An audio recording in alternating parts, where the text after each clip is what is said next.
అమెరికాలో డెంటన్ నగరంలో శనివారం తెల్లవారుజామున జరిగిన ఘోర రోడ్డు ప్రమాదంలో టెక్సాస్ లో ఉన్నత విద్యను అభ్యసిస్తున్న తెలుగు విద్యార్థిని దీప్తి ఒంగోలు తీవ్రంగా గాయపడింది. ప్రస్తుతం ఆమె ప్రాణాపాయ స్థితిలో ఆసుపత్రిలో చికిత్స పొందుతుంది. ప్రమాదంలో ఆమె స్నేహితురాలు గాయపడింది.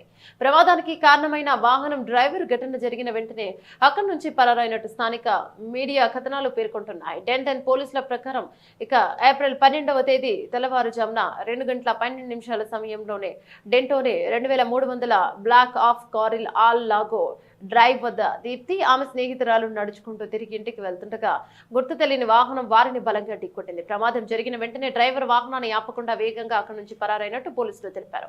ఈ ప్రమాదంలో దీప్తితో పాటు ఉన్న మరో యువతికి కూడా గాయాలయ్యాయని, ఆమె కూడా ఆసుపత్రిలో చికిత్స అందిస్తున్నారని యుఎస్ మీడియా కథనాలు వెల్లడించాయి.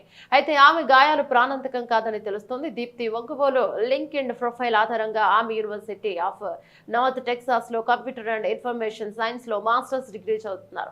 మార్చి 2023లో నర్సరావుపేట ఇంజనీరింగ్ కాలేజీ నుంచి బీటెక్ పూర్తి చేసినట్లు తెలుస్తుంది. ఆమె స్వస్థలం ఆంధ్రప్రదేశ్లోని గుంటూరు జిల్లా అని సమాచారం. ప్రస్తుతం డెంటన్ పోలీసులు ఈ హిట్ అండ్ రన్ ఘటనపై దర్యాప్తు ముమ్మరం చేశారు. పరారీలో ఉన్న డ్రైవర్ ను ప్రమాదానికి కారణమైన వాహనాన్ని గుర్తించేందుకు ప్రజల సహాయం కోరుతూ ప్రకటన విడుదల చేశారు.